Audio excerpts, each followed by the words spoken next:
And tell me a little bit about Right Here, Right Queer podcast. What can listeners expect from that?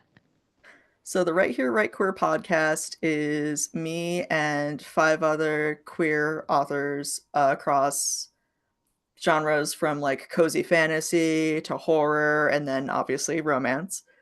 Every week we have either an interview with an author from outside of the podcast or discussing our own work or a panel discussing our favorite tropes or like our writing process. Or every once in a while, we have audiobook previews from our back catalog. So right now, Ooh, there are two chapters of my book, Oh King, Holly King, that can be listened to for free on that podcast feed. that's so fun. That's a great Yeah, idea. I love the idea of the collectiveness of it, and you can get all these different types of content going. it is a real motivating factor in keeping going with it, just like being able to kind of collaborate. Because, like, no joy hits quite like collaboration in my experience. Like whether it's Mm. hiring a narrator or an artist or working together with other authors for the podcast or even just like giving each other feedback on our work. Like it's just it's the purest dopamine hit I've had yet.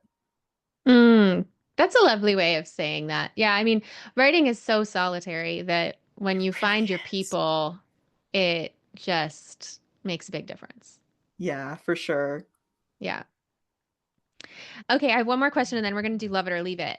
Who are some of the historical romance authors that you think have influenced your work the most?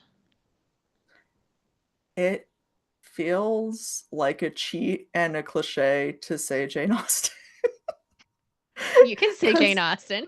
technically she's a contemporary romance author. It's just her contemporary period was the early 1800s.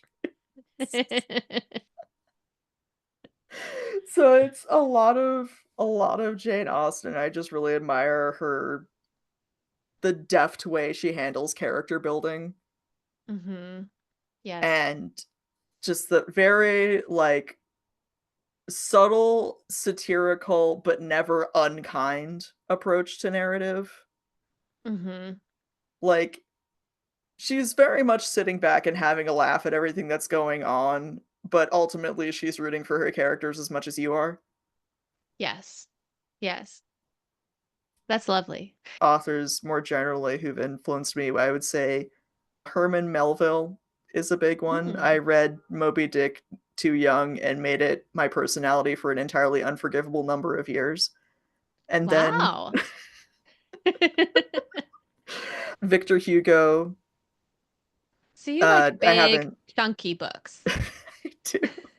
And then I write them and I'm like, uh-oh, maybe I should get into some Hemingway and figure out how to trim this down.